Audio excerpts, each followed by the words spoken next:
just going to do a quick video to recap the naming of the British and Irish Lions first test team. This was, safe to say, a surprise, come out of nowhere. The team leaked on, I believe it was leaked on Tuesday, and via the Times. And safe to say, everyone got it wrong, pretty much, with their first test selection. Was very, very surprised. So let's go into it straight away, and let's have a look at the team. So, British and Irish Lions first test team against South Africa. You have Stuart Hogg at 15, Andy Watson on one wing, Elliot Daly at 13, Robbie Henshaw 12, Duhan van der Merwe, Dan Baker, Ali Price 9 and 10. Front row, Wyn Jones, Luke Cowan-Dickie, Tadhg Furlong. Second row is Maro Itoje and Alan Wyn Jones. Courtney Laws at 6, Tom Curry at 7, and Jack Conan at 8. Replacements then, hooker Ken Owens, prop Rory Sutherland, prop Kyle Sinclair, versatile back row, Ty Byrne, Hamish Watson back row, Conor Murray 9, Owen Farrell 10, and centre Liam Williams back 3. And that's going to be kicking off 5 o'clock on Saturday in Cape Town Stadium. So, just to look at the Lions team then. So, overall, you can see there's a lot of threat on the field. I will say that's the first thing I can see. There's a lot of threats that we got on the field. A lot of good kickers in the back line. Pack is absolutely enormous and is picked mostly on form, I would say, as well.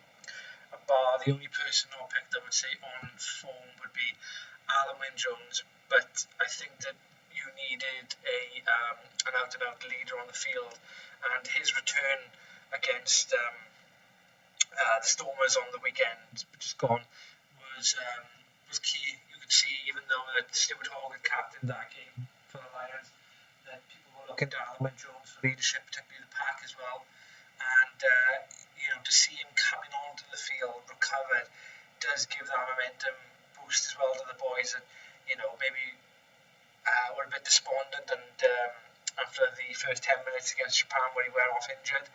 But the pack, I've got to be honest, for the most part I'm really, really happy with that. Wyn Jones has scrummaged really well. Luke Cowan-Dickie definitely deserved to start, particularly over his last performance as man of the match as well. Tadhg Furlong for me was always nailed on as the tight end. He's absolutely superb, probably the best tight end in the world, I would say. Maro Itoje nailed on. Alan Wyn Jones, if he was fit, was nailed on. I'm glad he's in there. Then you've got Courtney Laws at 6, which really is a sort of matching of the Springboks' tactic of using a second row comeback rower at 6 there, where the Springboks tend to have Peter Steph Dutoy, who's basically a sort of second row and a half playing at 6. Big tackler, big ball carrier, good energy, just a real big man to have in the pack. Tom Curry was superb the other day when he played against South Africa. Really aggressive, didn't take any crap off the South Africans when he was there, which is what you want. Somebody who's good over the ball, energetic, good off the line with a chop tackle as well. Will get in the face of players as well. Jack Conan has definitely deserved the 8 start as well. He's been the full number 8 since the Japan game. I don't think Toby Faletau really hasn't done enough. I mean, it's not that Toby Faletau has done anything wrong. It's just Jack Conan has done so much more than what was expected of him, I think. And he's done more, whether you look at the minutiae of the stats, but I think that he's going to be coming into this selection with a lot of form, good ball carrier, good tackler, somebody who's been there at the front with Leinster, and he's used to the battle with Ireland as well. So really looking forward to seeing that pack take on Springboks and just seeing what they've got there. Now the backline for me is where I think that there's a multitude of questions to be asked, and we'll just see on Saturday whether Gatland rolling the dice will come up trumps with it, really. So Ali Price at 9.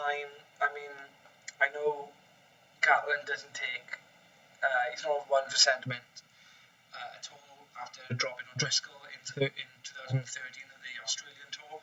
But I mean, as much as I love Ali Price, I think he's a fantastic player.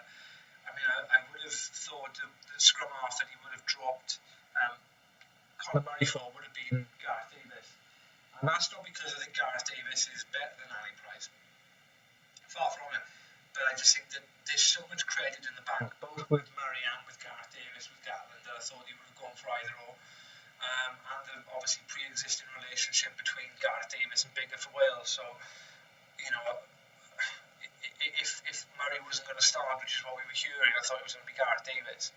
But we'll see how Ali Price gets on. We wish him the best of luck, and hopefully his box kicking is on the money, because unfortunately Conor Murray's box kicking and Owen Farrell's kicking on a hand against South Africa is effectively, I think, what cost the Lions that game. Particularly when you rely on such a sort of a heavy kicking battle, and that sort of, you're relying on that tactic as pretty much your staging post to get behind the opposition as well, because they've slowed your ball down, or their defensive press is too good. Now, centres wise, Henshaw definitely I thought had to start, but I'm surprised that there's not an Aki-Henshaw relationship in midfield. The Daly selection is lost on me. I can't quite figure that one out personally. I mean, I know he doesn't start for England at 13, but I just don't understand. Are we so bereft of centres that you've got to pick a 15 to 13 for the British Lions? I don't know about that. I mean, even the sort of things I was hearing, which was, but he's there for his long range kicking. He's there. Yeah, but Hogg can kick it for 60 metres. So why do you need Elliot Daly at 13? If you're going to go to match the centres of South Africa, Dialende, Jesse Creel, Lakanuam, you're going to want to match physicality with physicality, and then when you get the chance to attack, get off the game line. And for me, the most obvious pick would have been Bundyaki. Simple as that. If you've gone for more defensive set, then you're looking at Chris Harris, but you've picked, effectively what was your fourth choice centre to start the first test. I mean, I know Elliot Daly did a really good job in the 2017 tour to New Zealand on the wing. He's brilliant in the air, and he's a good, kicking wise, he's pretty good out of hand. He's a good option to have off the left boot as well if you need to get out of trouble there. But I suppose we'll see Saturday. I might be absolutely wrong, but that was one selection I definitely wasn't going to go for. A 13 with Elliot Daly. Wingers wise, Andy Watson was definitely a nailed on for me. Probably one of the form wingers in Britain, along with Josh Adams. Now, Duhan van der Merwe has done brilliant things for the Lions so far. A lot of setting up of tries, some good work off the ball as well, looking for work and energy as well. But when I look at the two wingers starting, a lot of it says to me that they weren't going to pick Josh Adams because of his.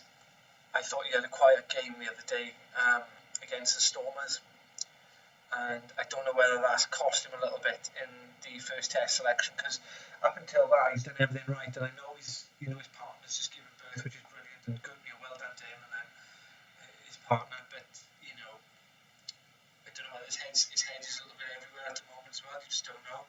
Maybe it just comes because if it comes down to a pure rugby decision, then the logic is just lost on me. The guy has scored 7 or 8 tries on the Lions tour already. He is a try scoring machine. He is the most informed winger that we have in the entire squad. I didn't think Louis Rissama was going to get anywhere near it. As much as he's scored a couple of tries for the Lions, he hasn't really done enough off the ball to warrant a start, really. And I think that he will learn a lot from the touring experience, really, much like Stuart Hogg did when he first came through in 2013 to the Lions tour there. And being the youngest member of the squad, you'll learn and you'll enjoy it. You may well get a game for the Lions, a test game, especially if the Lions go 2-0 up. I can see Gatland playing a second or third string team against the South Africans in the third test. Get him a cap. But I'm pleased with Stuart Hogg at 15. I'm a bit surprised that Liam Williams isn't starting. I would have thought that if you go for Hogg at fullback, you would have put maybe Liam Williams on the other wing, or with Josh Adams. You've got 4 players there: Hogg, Watson, Adams, Liam Williams, and you can interchange any of them anywhere. But I did think that Liam Williams was going to be the favourite to start at 15, but I think it's about time really. Hogg has got the chance to wear the Lions shirt in an actual test. He was robbed by a really unlucky injury in 2017, and 2013. He was just too young. It had come too soon. I think Halfpenny in 2013 was just in a league of his own as well at that time. So, but overall, I mean, it's a pretty good side. That's one thing I will say is that it's not unlike Lions tours gone before.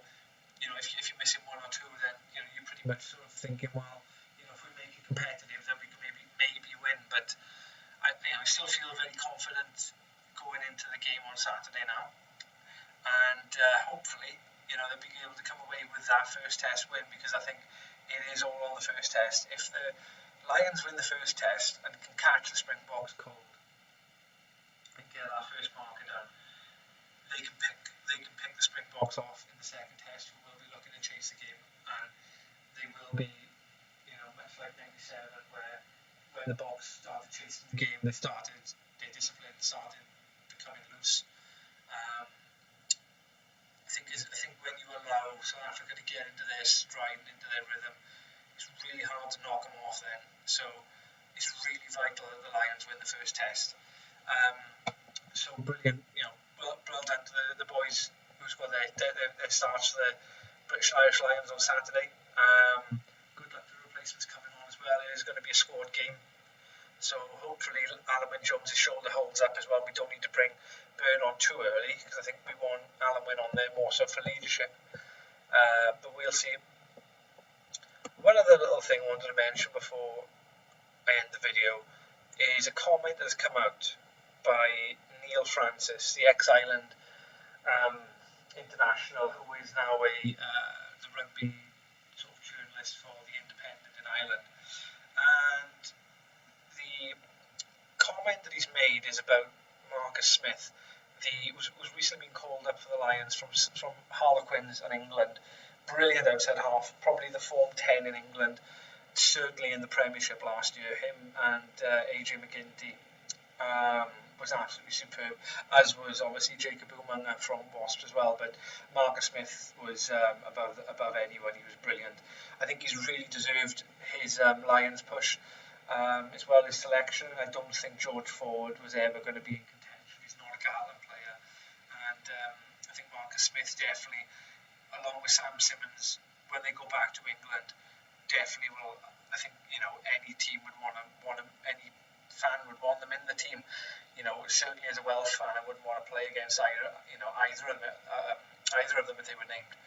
But the comments that Neil Francis has made alludes to Marcus Smith's genetic makeup, shall I say.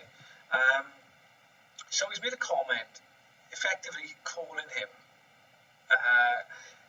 saying that his tan was like one of those tiny little short guys from the Charlie and the Chocolate Factory, the Oompa Loompas. Now that is just ridiculous, and I don't understand what his race has got to do with his rugby ability. Why do you have to bring in anything to do with an immutable characteristic whatsoever? I mean, the guy, that is just absolute laziness and just pig ignorance of the guy. Now I know, a lot of rugby fans know Neil Francis as one of these sort of shock jocks who, every time the Six Nations comes round and every time Wales play Ireland or X team play Ireland, he will come out the week of the game with some sort of shock comment of he'll attack the coach, he'll He'll call the other team rubbish, he'll slander their best players, he'll run them down, he'll build the Irish team up. I mean, this guy is just a complete and utter clown cheerleader who's got a job working for the Irish Independent, purely based on the fact that he is just a shock job. He's just purely there as a clickbait merchant before even the clickbait thing came in. He's been doing it for decades. The man is a total idiot. He's a village idiot of rugby writers. And the fact that you have to go to somebody's race and ethnic makeup to pick apart their rugby ability just shows what an idiot you are. I mean, what are you going to criticise Marcus Smith for? You know, I'm a Welsh fan. I'll stick up for him as much as anybody else in that team. You know, he's one of the best outside halves in Britain. I don't care what colour he is. I don't care how he looks whatsoever. You want him to do well. He's representing you. He's representing Britain and Ireland over in South Africa. And you attack his race. You attack his culture. You attack his parents. What are you doing? It's idiotic.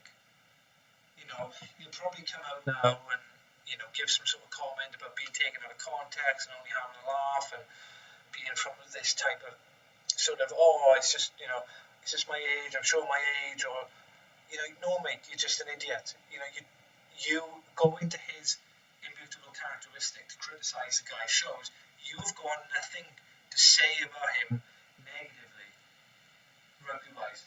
Now, if you saw that you a guy hasn't got into the Lions, or you've just got a difference of opinion, that's fine. That's fine. You can have a difference of opinion, but why do you have to attack that guy? You don't have to attack him. It's the same thing as, you know, like, we don't care that you attack certain people like Gavin Henson back in 2005 or whatever, you know, in 2006 about the guy with the shaved legs, the guy with the floppy hairs, like he alluded to as well, criticising the guy's look and whatever. That's fine. You can criticise stupid little things he does with the way he plays rugby. Criticise his rugby all you want, you know, but why would you attack his immutable characteristic? It's idiotic. You'll see I won't be surprised. As much as it's a shocking comment, an idiotic comment, if the guy is contrite and he is really apologetic and he doesn't mean what he says, then as long as, I think it's entirely up to Marcus Smith to accept his apology. I don't think he will, but I would just say, listen, mate, just go stuff yourself. You know, keep my name out of your mouth. Don't ever speak about me again. It wouldn't surprise me if he loses his job over this now. I don't think this is cancel culture. If he did lose his job over it, this would be his own undoing, because he has he has criticised somebody on the basis of an immutable characteristic. You know, that's like attacking somebody, you know, their sexual orientation, or attack any other member of the Lions team. Attack somebody like Cody Rose or Andy Watson. You know, or maybe even attack Johan van der Merwe because he wasn't born in Britain. You know, something like that. You know, it's just idiotic. It wouldn't surprise me if he does lose his job over this. He'd certainly be suspended, I can imagine, anyways.